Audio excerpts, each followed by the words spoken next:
కడప గడపలో జరుగుతున్నటువంటి తెలుగుదేశం పార్టీ మహానాడు కార్యక్రమం రెండో రోజు కూడా అట్టహాసంగా జరుగుతుంది. రెండో రోజు ఎన్నో తీర్మానాలను అయితే ప్రవేశపెట్టింది తెలుగుదేశం పార్టీ. అందులో భాగంగానే నారా లోకేష్ గారికి తెలుగుదేశం పార్టీ వర్కింగ్ ప్రెసిడెంట్ గా కూడా కీలకమైనటువంటి బాధ్యతలు అప్పచెప్పబోతున్నటువంటి ప్రచారం జరుగుతున్నటువంటి నేపథ్యంలో దాని మీద మనం స్పష్టత తీసుకుందాం. ప్రస్తుతం మనతో పాటు ఉన్నారు గన్నవరం ఎమ్మెల్యే వెంకటరమణ గారు. వారితో మాట్లాడు. వెంకటరమణ గారు, కడప గడపలో తెలుగుదేశం పార్టీ మహానాడు చేసుకుంటూ ఉంది సార్, దీన్ని ఎలా చూడాలి?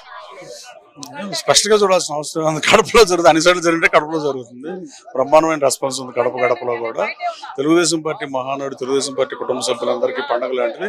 ఎప్పుడు రానంత మెజారిటీతో 5 సంవత్సరాలు నగ్గుబాటుకు గురై అమరావతిని మార్చేద్దామని చూసి చంద్రబాబు నాయుడు గారు అలకకు కారణం. చంద్రబాబు నాయుడు గారు ఎప్పుడు 47 సంవత్సరాల రాజకీయ జీవితంలో అలగటమే చంద్రబాబుతో అలిగించి, నేను గౌరవ సభ కాదు, గౌరవ సభ అయితే నేను ఉన్నాను, ఇక్కడ గౌరవ సభ అయినాక వస్తానని ఆయనతో శపథం చేపించి 53 రోజులు జైల్లో అక్రమంగా నిర్బంధించి ఆయన్ని అలా చేసిన పరిస్థితుల నుంచి అధికారం దిశగా ఎప్పుడూ లేని రీతిలో అలాగే యువగళం పాదయాత్రతో లోకేష్ బాబు 3,000 కిలోమీటర్ల పైబడి నడిచి యువగళం పాదయాత్రలో 20 లక్షల మందికి ఉద్యోగ ఉపాధి అవకాశాలు కల్పిస్తానని ప్రామిస్ చేసి ఆ దిశగా పనిచేస్తున్న లోకేష్ బాబు కూడా ధన్యవాదాలు తెలియజేసిన అవసరం ఉంది. గన్నవరంలో అశోక్ లైలాండ్ మళ్ళీ వెనక్కి తెచ్చాం.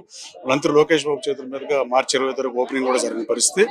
అలాగే ఈ యువగళం కూడా ఎట్టి పరిస్థితుల్లో లోకేష్ బాబు పాదయాత్ర కూడా ఇన్ని సీట్లు ఆటకు ఒక కారణం. అలాగే చంద్రబాబు నాయుడు గారు ఎప్పుడు అలాగే చంద్రబాబు నాయుడు గారు అసెంబ్లీ నుంచి అలిగి బయటకు వెళ్ళడం, రాష్ట్ర ప్రజల్లో మార్పు, అలాగే అక్రమంగా జైలు నిర్బంధించడం, జనసేన మద్దతు, అలాగే పవన్ కళ్యాణ్ గారితో పొత్తు, అలాగే బీజేపీతో పొత్తుతో ఇన్ని సీట్లు వచ్చిన పరిస్థితి.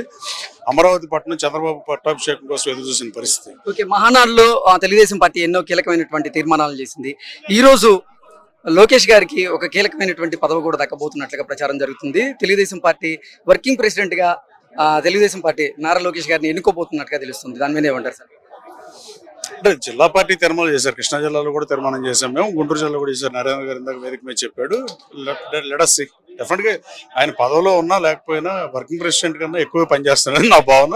యువగళం పాదయాత్ర తర్వాత కానీ తను శాఖ కాకపోయినా 20 లక్షల మందికి ఉద్యోగ ఉపాధి అవకాశాలు కల్పిస్తానికి నిత్యం కంపెనీలతో సంప్రదింపులు కానీ ఎట్టి పరిస్థితుల్లో లోకేష్ బాబు చేస్తున్నాడు. వర్కింగ్ ప్రెసిడెంట్ ఇస్తారని నేను కూడా భావిస్తున్నాను. ఓకే సార్, తెలుగుదేశం పార్టీ ఏమో 2047 విజన్ తో ఉంటే జగన్మోహన్ రెడ్డి 2.0 ఏంటో సినిమా చూపిస్తానని చెప్తున్నాడు. ఏంటి సార్, దీన్ని ఎలా చూడాలి? ఒకసారి చూపించారు కదా సినిమా, మళ్ళీ చూస్తారు. ఒక సినిమా మీరు చూసినా రెండోసారి చూస్తారా cinema?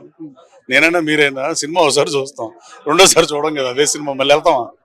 I don't think so. Thank you.